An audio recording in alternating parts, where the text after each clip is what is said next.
Proving your marketing ROI shouldn't be a guessing game. But when results are hard to track, it's difficult to know if your marketing strategy is working. Meet CallRail. In a few clicks, you can connect every conversation to the exact campaign that started it, so you can focus on what works and drive better marketing outcomes, all in one platform. Try it free today at callrail.com/proven. Welcome to the Marketing Millennials, the No BS Marketing Podcast. I'm Daniel Murray, and join me for unfiltered conversations with the brains behind marketing's coolest companies. The one request I tell our guests, stories or it didn't happen. Get ready to turn the up.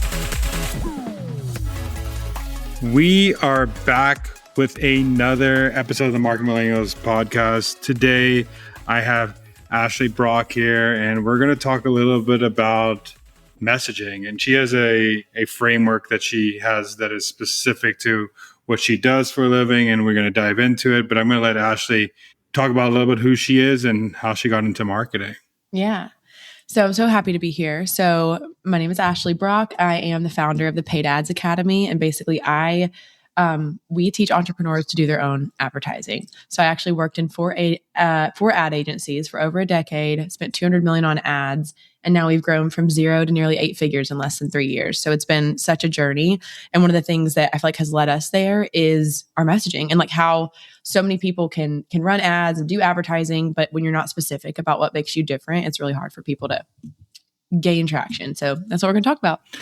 And I think the key word you have is Rainmaker. Could you go into like what Rainmaker means? And I totally agree on the side of, I think a lot of people know how to run ads kind of well, but they get lost in who they are, their positioning, how they're going to show up. One word could change a whole ad. So let's dive into this Rainmaker messaging framework. Yeah. So the definition and actually like everything that we built our brand on is about Rainmakers. So I'll explain Rainmaker, then we can jump into the like each letter. But basically, a Rainmaker is someone who has an unusual level of skill that brings an unprecedented amount of revenue to a company. And as you know, marketing and advertising is one of the things that can speed up results more than anything else. And it can also be such a place where people spend money and don't get a return when they don't have good advertising or good marketing. And I think people can have great offers, but if they don't communicate their offer in a valuable way, then people don't even know and they'll never buy. And so being able to create this framework, it was kind of years of just saying, or over a decade of trying to figure out the ads that did perform and the ones that didn't, what's the difference in the messaging. And then what I found is this Rainmaker formula is cool because it's not just what you can say in ads. You can also apply this to any of your marketing, whether it's your emails, whether it's your website, whether it's your social posts. This framework has worked really well for my business and the businesses that I worked with, which is cool. Yeah, I think the cool thing about starting with messaging, it's like that trickle down effect in marketing where a lot of people skip the positioning, skip the messaging, skip everything and go straight to, hey, let's just run direct response ads. Let's run ads. We have good creative. Let's try. And maybe it works for a little bit of time, but then the messaging doesn't fit the landing page. It doesn't fit the overall what you're selling. And then you end up in this bad cycle. So let's go into the framework and how it works. Let's do it. So every letter means a certain thing. So the R is relevancy. And one of the things that I like to say is your ads need to be relevant to where people are at. So what I mean by that is R for relevancy. A lot of times people can advertise to their just the solution. Like, oh, let me advertise. Someone's searching for a marketing agency or someone's searching for a chiropractor. Like I'm searching for the solution. But I think what a lot of people don't do well is they don't advertise to what's relevant to where the person is at, which could be the symptom, or it could be the problem, or it could be the solution. For example, yesterday, one of my clients was running some Google ads, and we'll use this as an example. Someone was searching how to write a book. That person, it has a problem of they don't know how to write a book. But someone searching for book editing coach is already looking for the solution. And so it's very easy. You could spend 100% of your budget on someone saying, how do I write a book? That's not actually ready to pay someone. And so being relevant and having ads that are relevant to different phases in the journey, from symptom to problem to solution, that's the R. I love that. I think relevancy in any like content marketing, it works for anything where you have to, whether it's, and it could frame along, hey, is it relevant to the time of year? Is it relevant to the audience? Is it relevant to the interest of the audience? But I'd like the example of you problem and solution, because a lot of people are either going way too top of funnel with their advertising, or they're just trying to capture existing demand in the market. And I think you need a little bit of both to win, and different messaging for both. You do. And it's kind of like when people turn on their ads, they're like, man, I just want to sail today. And like, that's like going on a first date and being like, let's kiss. And it's like, I'm not ready for that. I don't even know you. I don't trust you, all those things. And I know you want the result, but typically over time it will come. And so the relevancy piece, like an example, one more like example of a client that I was working with. She's a nervous system regulation coach. Okay. And like some people are searching for that. Some people are searching for someone to help them with the problem, which is burnout. They don't even know that nervous system regulation is a thing.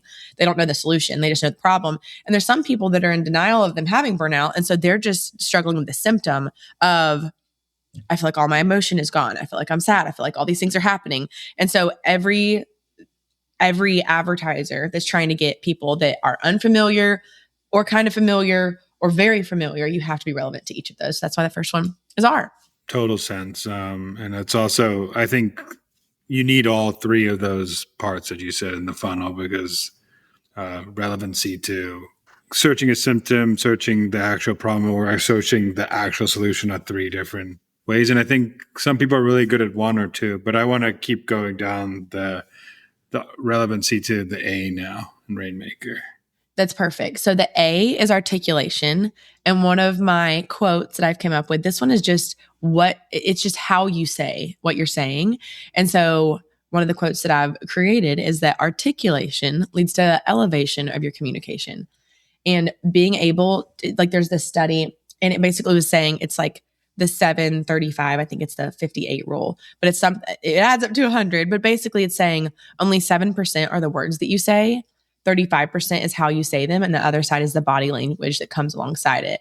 And so I've seen people say, here's my ad script. And I'm like, the words look great, but how you articulate that message can really make a difference on if it's going to stick or not. So the A is articulation.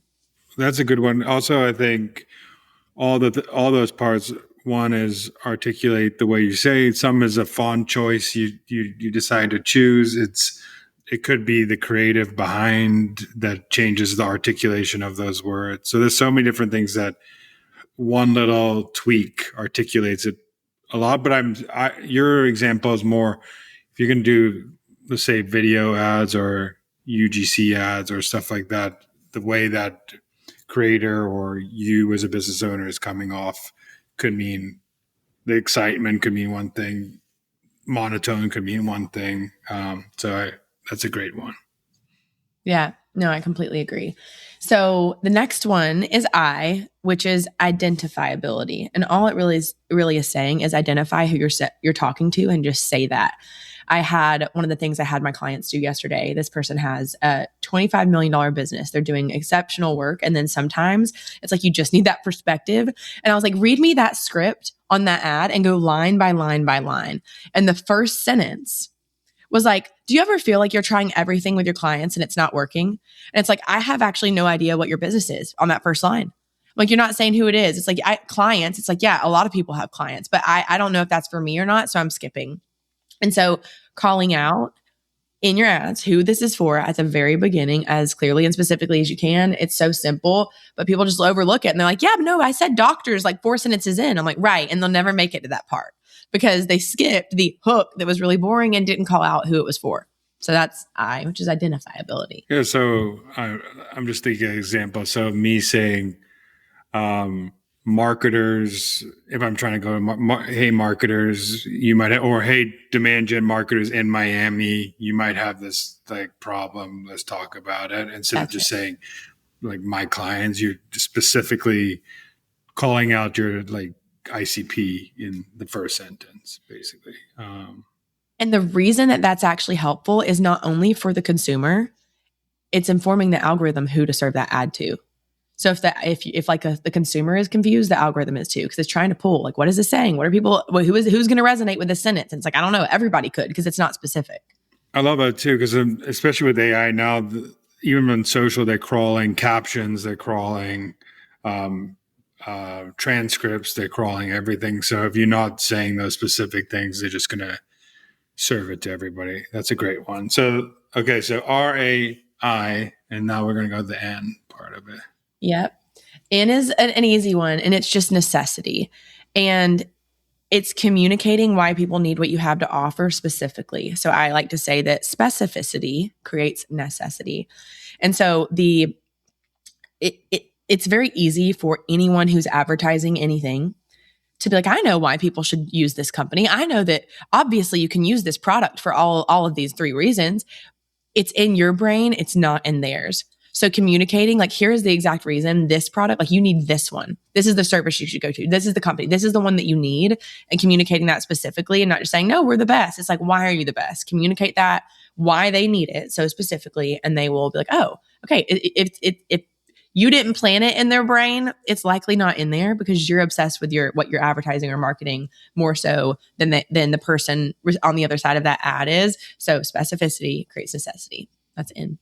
What are so what are some examples of like someone being specific? Because you could say there's different ways of doing it. Obviously, you can call out exact numbers where you could say, instead of saying we have 100 customers, you could say we have 121 customers or something, or we have a 4.92 rating instead of saying 5. We have 10 5-star ratings or something like that. So that is one thing you could do. And actually, it's like, I talk about that credibility piece because it matters so much. And that's actually kind of close to the R, the last one, the Rainmaker, is being very specific with the reviews and how much volume you have. The way that I think about necessity is actually how it differs for each person. The reason that you need to take action on something versus the reason that I need to take action on something is different because every person is different. You may care more about your time. I may care more the time something saves you. I may care more about the money that it saves me. I may care more about how it helps my team. And so this necessity one of the things I like to do is I like to create multiple different ads for multiple different buyer types. So it's like, this person needs the data and the logic. That's why they need to buy, because 72 people have said this, and there's a 20% increase on average for our clients when they do XYZ. That's why they need it, but someone else needs something different. So when I create ads, I like to say, what are all the reasons someone would need to jump in? Well, there's urgency, there's scarcity, there's specificity because of the things that matter to them. And so just having different ads that speak to the different needs that someone might have when they're considering buying your product. Yeah, that makes total sense. So somebody might they're trying to scale revenue. Some people might want to cut internal costs. Some people are looking for a new tool to replace the current terrible tool. Some people are looking for integrations. Just calling that out in the ad instead of just being broad or saying we're the number one software in the world, basically. Yeah. Okay, so M is the next one. As marketers, we're all trying to answer the same question. Which investments are actually driving revenue? And too often, the honest answer is an educated guess. CallRail replaces that guesswork with proof. With the help of AI, you can connect every lead to the exact campaign that drove it, analyze your conversations, and capture leads around the clock. That's why over 220,000 businesses use CallRail to market smarter.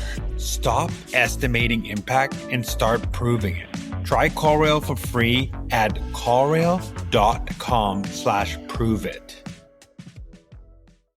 M is memorability, and the best I can do, because I know you like stories. Mm-hmm. So one of my clients, he owns 2 companies. One is a golf simulator company called Forefront, and one is a renovation company called New Edge.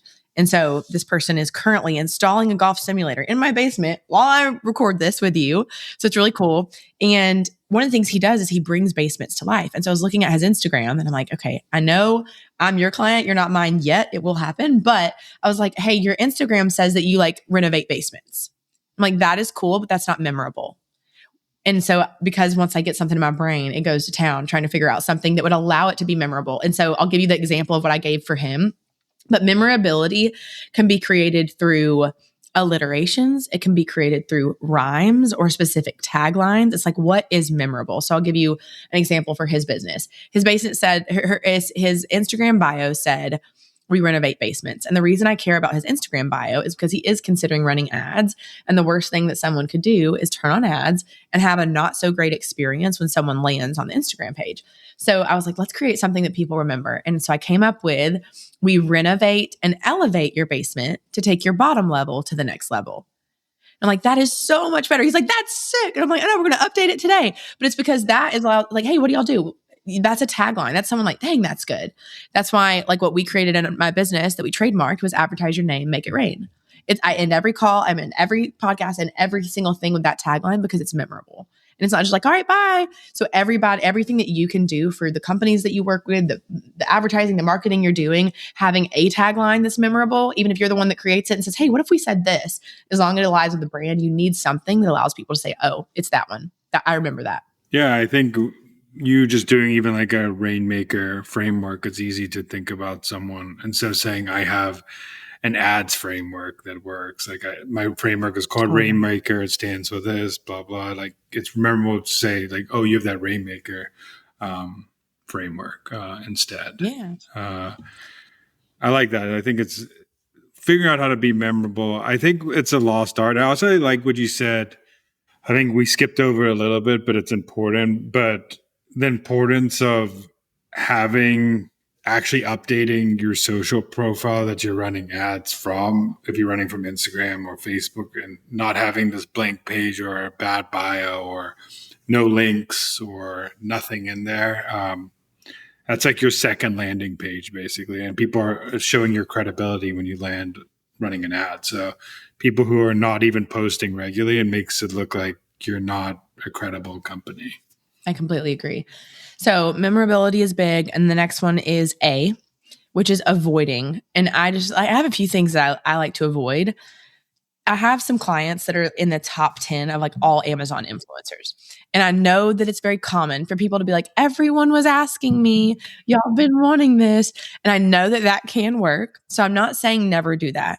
But what I am saying is in your ads, if you're advertising, like, let's say it's B2B, let's say if it's service-based, whatever it is, avoid saying me, my, and I so much more prefer just when you run an ad saying, hey, are you, because there's only one person watching the ad, and just say, hey, instead of saying, hey, I know y'all might be looking for someone to come into your business and create this automation. It's like, hey, are you struggling with getting the systems to talk to each other? Do you envision this day where you have everything, you walk in and it's all, I mean, there's a way that you can frame it so that you're just saying you.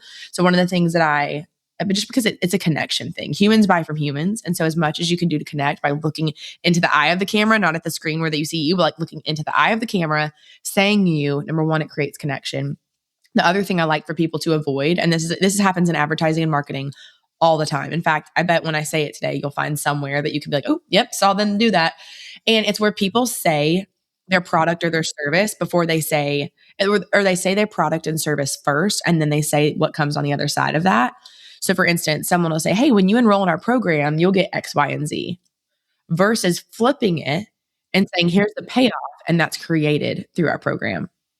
So it's like, hey, do you want to have utter like freedom and time back in your team? Do you want to get applications of the right candidates every single day? That's exactly what's possible when you enroll in our employee automation software.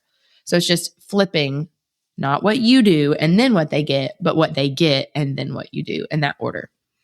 So the main thing to avoid is being me, I, and flipping it to who you're talking to, using you, using words that are speaking to.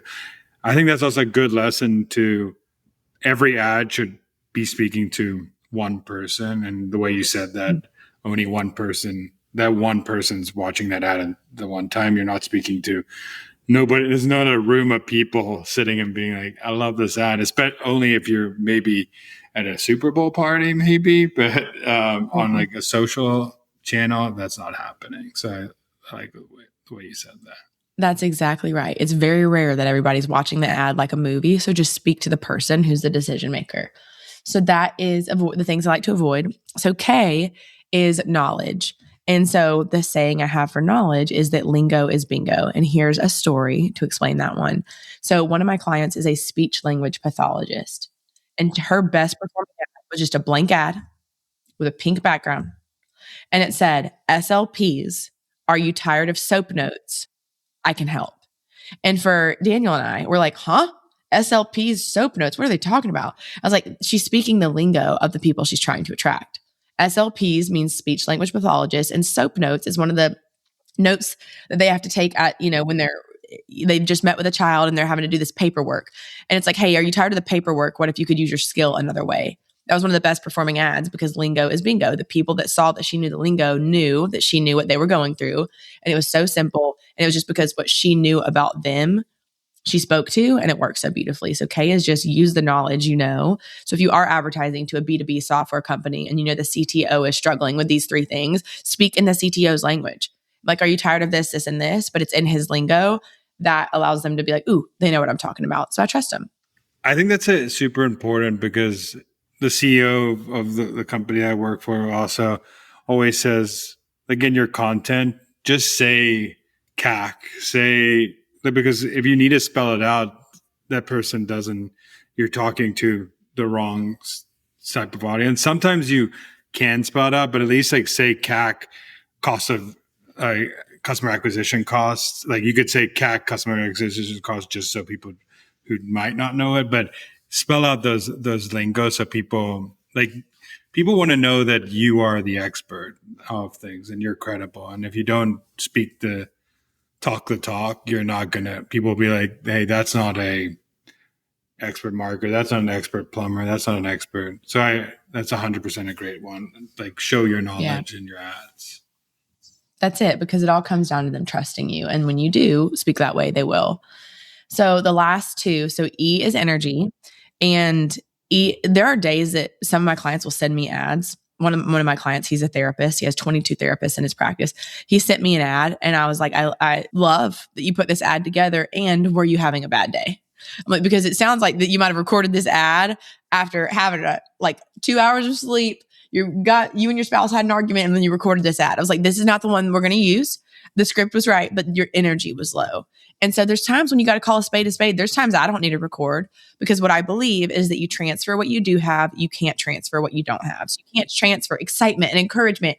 And this is why you should buy this thing if you don't have it. So E all comes down to energy and just being self-aware of when you should and should not record an ad so that you can transfer what you ultimately want. Because how you feel when you record is how they'll feel when they watch that ad. So really being intentional about that matters a ton. So that's why E is energy. That's something I need to work on, even in going to talks. I'm pretty chill when it comes to things, but I think I'm trying to let people be comfortable when people are listening to the podcast. But I think it's such a good point that if you're trying to get excitement, you have to be excited. If you're trying to get relaxing, you should be relaxing. If you're trying to get this, you should match the emotion you're trying to portray in your ad. So. And you have a brand, I have a brand, we all have a different brand, and we're different because we relate and connect to different people sometimes. And that's a good thing, because not everybody, that's why I love when I run YouTube ads and people skip. I'm like, good, you hate my voice? You will definitely hate 20 hours of my training. Good. I'm glad I didn't pay for that ad. So I think it's good that everybody has their vibe and their brand and what's true to them. But yes, there are times when it's like, hey, you want to get action, emotion puts people in motion. And logic can make people lethargic. So if you get to a place where it's too instruction and there's not sometimes it can be we all have something that we can take from somebody else. But energy is one of those things with ads that it's magnetic. Let's go to the next piece of the puzzle. So R is the last one, and it's reputation. And it's why will they choose you over anybody else? And so the saying that I have for that one is that credibility does not negate humility. Sometimes people are saving, I've actually have 1 million downloads. Oh, I've been doing this for 27 years, help people make millions of dollars. It's like the reason there's too many people out there just trying to make money or advertise something that they don't have the experience or the authority in. And so if you don't say why people should listen to you, they won't. In fact, I was in a mastermind group and I was training some other business owners on something. And I started the training off and just started teaching. And I got interrupted by the leader in front of everybody. And she's like, Ashley, she's like, can you stop for just a second? And I was like, yes. And she's like, why should they listen to you about this topic? And one of the things that we had done in the business is we had $1 million day.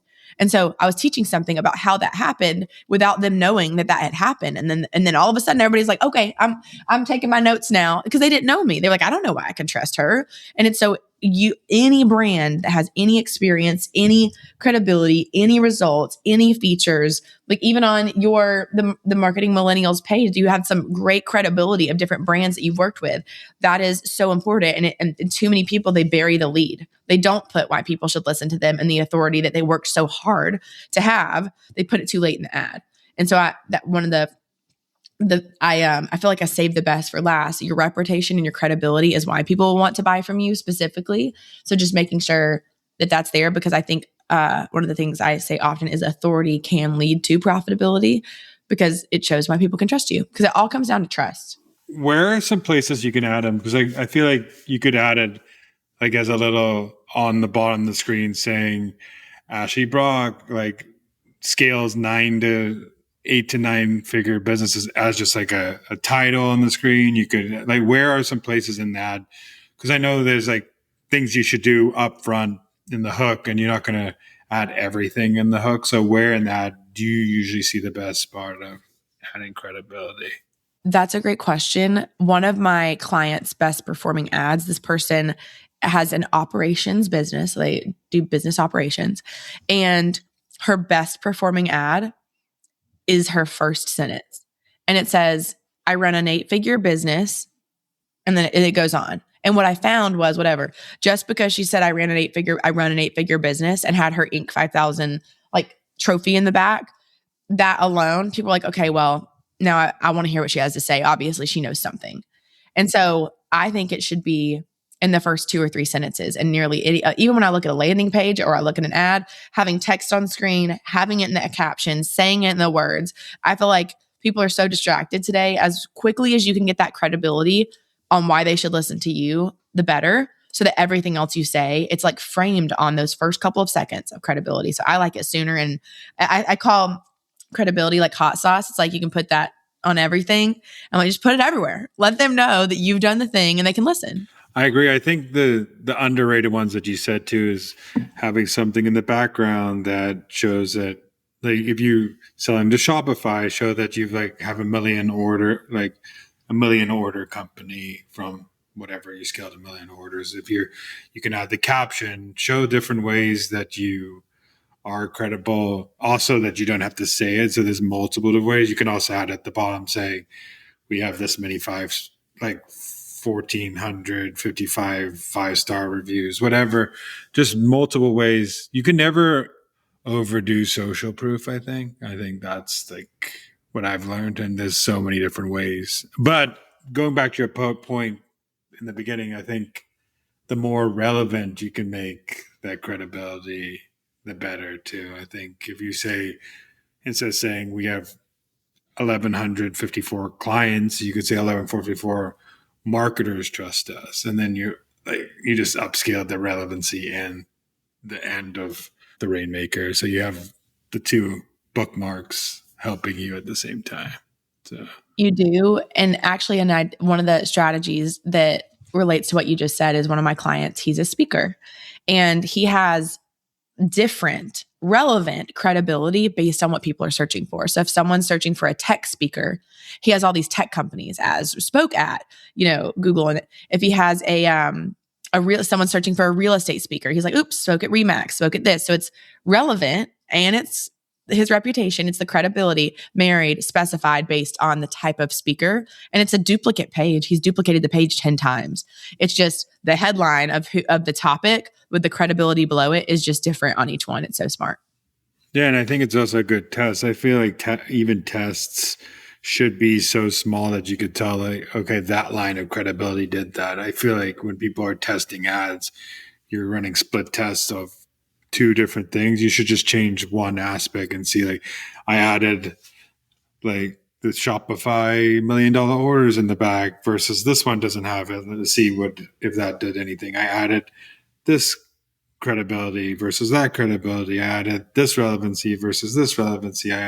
All those tests should be done in a little silo so you can actually know what's upticking those ads. I agree. Last question I have for you is, and I ask everybody on this podcast, but what's a marketing hill you would die on? I would die on the hill that advertising is a learnable skill and marketing is a learnable skill. Yeah, I think so often. I love the advertising agency I worked at, and I know you and so many people have agencies, and they are wonderful. I think it's just an asset for anyone and everyone to understand different aspects of marketing, which I think is so cool about this podcast because people are learning different aspects of marketing every single day. And so I will die on the hill that it's something that you can learn and that anybody can learn, and that it's worth anybody learning. Like if a doctor is listening to this podcast, in my opinion, that's a smart move because even a doctor needs to have patients. And so being able to have them become findable, that is the most important thing. So it's the hill I'd die on. Yeah, even learning it, as my mom always used to say to me, that do the job of what you're doing first and then hire someone, so you know that, okay, if they're doing marketing, are they doing marketing wrong or not? Or are they doing logistics? Are they doing it right? So learn at least like high level that this is what you need as a business. Even if you're not going to be super skilled on that, know that, like, learn the framework, because you should know that your ads need this, so you can call it out if someone isn't doing something like that. It just will help you. And I feel like every interaction is marketing. So whether you're doing your personal brand is marketing, your business is marketing, everything. So I think it's just like a learnable skill, but also an important skill that even if you learn a little bit of it for your personal brand, a little bit of for your business, or a little bit for, it goes a long way. So I totally agree. Lastly, where could people find what you're doing in your academy and things you're doing like that? Yeah. So Instagram is Ads with Ashley. My party trick is when I walk up to people, I'm like, type in ads, ADS. And it's almost always me. Watch you go and like I'm do doing it. it right like, now. I can't find you. Let's see. Oh God. Drum roll. Okay. It's loading. There we go. Ads with Ashley. She's up. Yes, that's my party trick. So Ads with Ashley, and I have my just ads training. I have a 5-day class that I do just about every month, and it's just teaching about ads. It's really cool. Well, thank you so much for sharing your framework. I think it's specific and simple enough that people can, if they apply 1 or 2 or 3, they could change something about their ads today that should be able to help them. So thank you so much for coming on and sharing. I'm so glad. I loved it so much. Thank you for having me. Thanks so much for listening. Keep tuning in to hear more great insights from the coolest marketers from around the world.